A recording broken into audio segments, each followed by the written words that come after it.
Bismillahirrahmanirrahim. Assalamualaikum warahmatullahi wabarakatuh.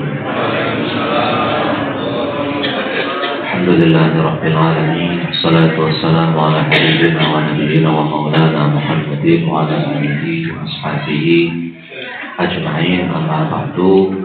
Hadirin hadirat yang dimuliakan Allah Subhanahu wa taala, pada kultum kali ini atau kuliah 7 menit. Jadi lebih cocok disebut kultum, bukan khutbah. Karena khutbah itu sebuah istilah syar'i untuk sholat-sholat tertentu. Jadi sholat yang ada khutbahnya itu sholat Jumat, sholat hari raya, sholat gerhana, istisqa. Nah, kalau sholat tarawih itu sebenarnya nggak ada khutbahnya, namanya kultum. Namanya kultum ya, kuliah terserah. Nggak ada rukun-rukunnya, ini nggak ada sah-sah enggaknya. Kalau khutbah cuma itu kan ada syarat rukunnya apa ya. Cuma terserah antum ya. Ya, i'tikaf dari kata-kata akafa yaqufu, artinya berdiam diri. Itu asal kata i'tikaf, akafa yaqufu. I'takafa ya'takifu ifta'ala yafta'ilu, maknanya sama dengan akafa yaqufu, berdiam diri di suatu tempat. Nah, kemudian secara syar'i i'tikaf itu kalau kita rujuk ke buku-buku fikih, maksudnya adalah berdiam dirinya seseorang di suatu masjid dengan tata cara dan niat khusus. I'tikaf itu hukumnya sunnah. Hukum asal i'tikaf sunnah di sepanjang waktu. Ya, saya ulangi, hukum i'tikaf itu sunnah di sepanjang waktu, sepanjang minggu, sepanjang bulan, sepanjang tahun. Lebih disunnahkan lagi ketika memasuki bulan Ramadan. Lebih disunnahkan lagi ketika sudah masuk tanggal 11. Awalnya baginda Nabi itu i'tikafnya 20 hari. Tapi terus kemudian lebih disunnahkan, ditekankan lagi di asyar awakhir, 10 hari yang terakhir. Nah, itu kata Abu Hurairah, kata Ibunda Aisyah dalam hadis sahih di Bukhari, di Muslim, di Ashabus Sunan dan Masanid, bahwasanya baginda Nabi sallallahu alaihi wasallam i'tikaf di 10 akhir bulan Ramadan. Dan setelah baginda Nabi sallallahu alaihi wasallam wafat, istri-istri beliau juga meneruskan tradisi i'tikaf. Begitu juga dengan para sahabat ini, sahabat baginda Nabi meneruskan tradisi i'tikaf di masjid. Kapan? Mulai 10 akhir bulan Ramadan. Cuma kalau memang bisa dari awal, dari pertengahan juga bagus ya. Sebenarnya tidak ada dalil secara spesifik khusus menjelaskan pahala i'tikaf. Yang kita temukan ayat Al-Quran pun tidak spesifik. Wa tahhir baitiya lit-taifina wal-'akifina war-ruk'is sujud. Itu perintah Allah kepada baginda Nabi Ibrahim untuk mensucikan masjid agar dipakai untuk orang-orang yang i'tikaf, salah satunya untuk orang-orang yang tawaf, orang yang sholat, dan orang i'tikaf. Jadi salah satu fungsi masjid adalah untuk i'tikaf. Di surat Al-Baqarah juga disebutkan wala tubashiruhunna wa antum 'akifuna fil masajid. Jangan kalian menggauli istri-istri kalian dan kalian sedang dalam i'tikaf di masjid.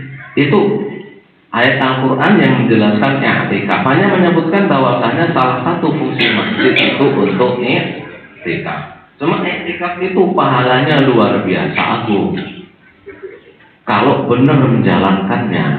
Kenapa?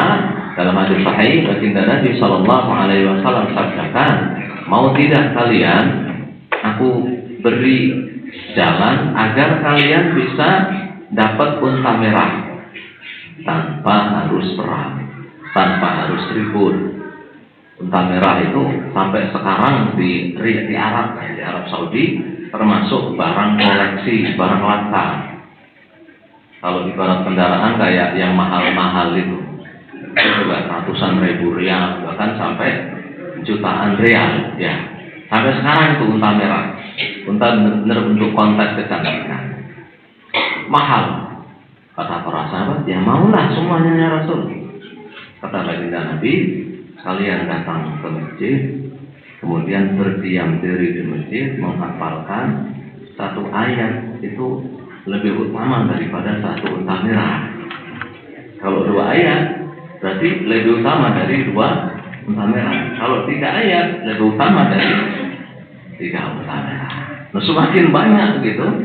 Jadi kalau bisa buat program i'tikaf di masjid, targetnya apa? Hafal juz amma, mantap Pak ya. Jadi pulang-pulang udah berapa ribu atau berapa ratus unta merah itu ya. Kalau bisa hafal juz amma kan berapa ayat gitu. Saya belum menghitung juga ya. Iya, i'tikaf itu syaratnya ada 4. Syarat rukunnya yang pertama, orang yang beriktikaf. Yang kedua, masjid. Seluruh ulama sepakat i'tikaf itu harus di masjid. Bahkan sebagian yang pendapat yang minoritas dhaif itu hanya 3 masjid yang diperbolehkan: Masjidil Haram, Masjid Nabawi, dan Masjid Al-Aqsa. Cuma jumhur ulama mengatakan semua masjid boleh. Semua masjid dimanapun boleh. Menurut ulama Syafi'iyah yang lebih afdol adalah i'tikaf di masjid yang ada sholat Jumatnya. Ada Jumatan nggak di sini? Ada ya? Oh ya, saya pernah khutbah di sini ya. Lupa saya. Iya. Kenapa? Jadi kalau di masjid yang ada Jumatnya, biar kita kagak perlu keluar untuk sholat Jumat. Yang ketiga, syaratnya adalah niat. Semua ibadah itu harus ada niatnya. Ada orang ke masjid masuk diam di sini karena adem, ada AC-nya. Niatnya ngisis Pak.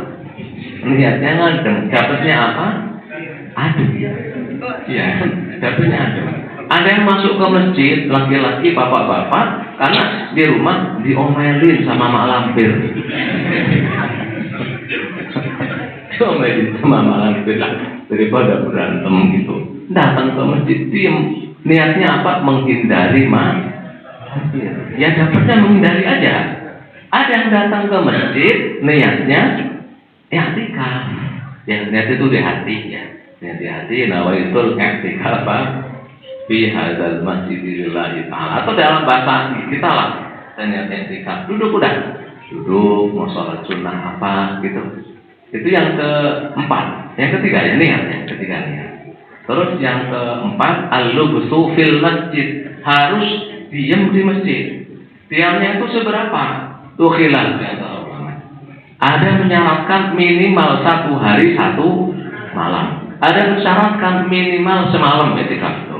Di mazhab Syafi'i itu nggak disyaratkan harus setengah malam, harus semalam, harus sehari semalam, kagak.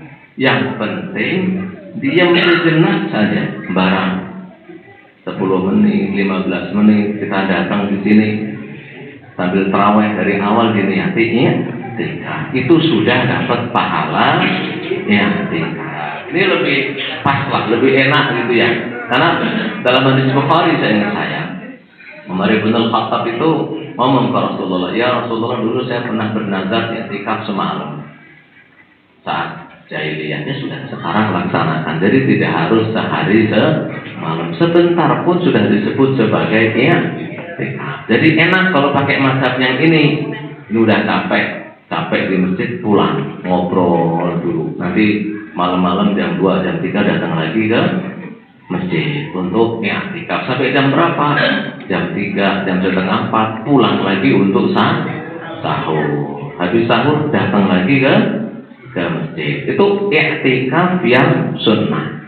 Ada i'tikaf yang wajib. Ini pembahasannya panjang, tidak bisa dibahas di kultum, kan cuma kuliah 7 menit. Kalau i'tikaf yang wajib itu i'tikaf yang dinazarkan. Pak, siapa namanya Pak? Sukari ya? Maskur, oh Pak Sukari.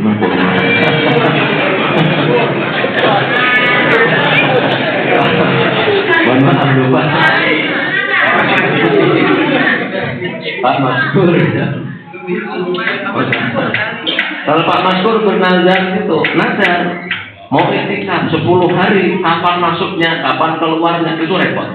Kapan boleh keluar, kapan nggak boleh keluar, di momen-momen apa saja. Jadi sebaiknya jangan bernazar, itikaf. Udah kalau masa bernazar, biar nggak repot gitu ya.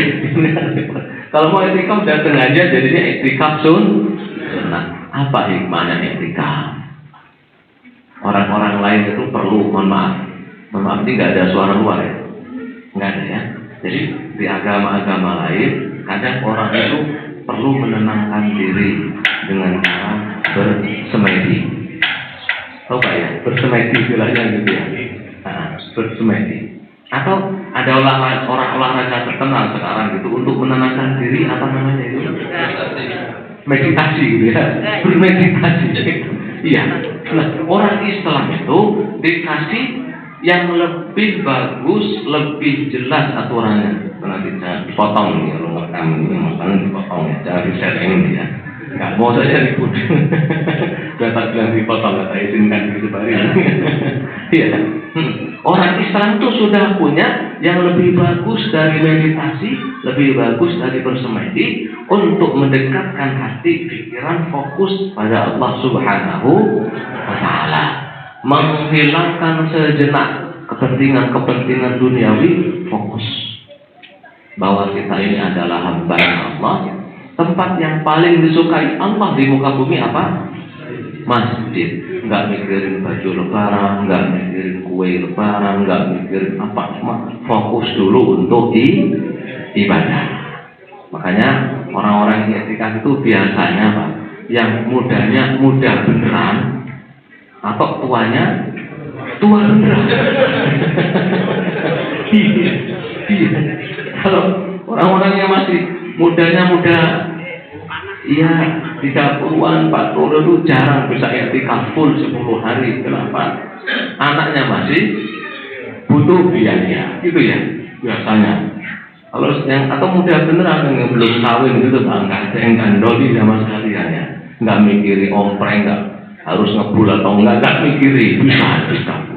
Tapi ya banyak juga yang masih muda-muda 30-an, 40 punya anak kecil itikaf juga banyak. Cuma kalau sudah sepuh-sepuh, udah pada pensiun, duit sudah ada, nggak mikiri harus cari kerja, anak sudah pada mentas, bosnya selayaknya gitu Pak ya. Yang ini muda semua, Pak tua semua di sini. Setengah tua. Kamu udah setengah tua. Iya. Baik laki-laki atau perempuan sunnah itikaf, tapi dijaga ya, jangan sampai terus itikaf nanti ngobrol berdua sama perempuan, itu namanya jadi setan semua. Ya. Terus itikaf itu niatnya sholat, baca Quran, wirid, zikir, jangan kebanyakan kajian. Jadi orang Bekasi sekarang tuh itikaf itu malah kajian terus. Itu kapan baca Qurannya itu? Pada subuh kajian, duha kajian, pada zuhur kajian, setelah asar kajian, tarawih kayak gini masih kultum, pada isya kajian. Itu bukan itikaf, daurah gitu ya. Seminar atau daurah. Jadi itikaf itu lebih sebenarnya kalau ada kajian sesekali aja lah, jangan banyak fokus ibadah, sholat, zikir, wirid, apa semuanya. Alhamdulillah sudah seperempat jam, nanti diprotes panjang. Assalamualaikum warahmatullahi wabarakatuh.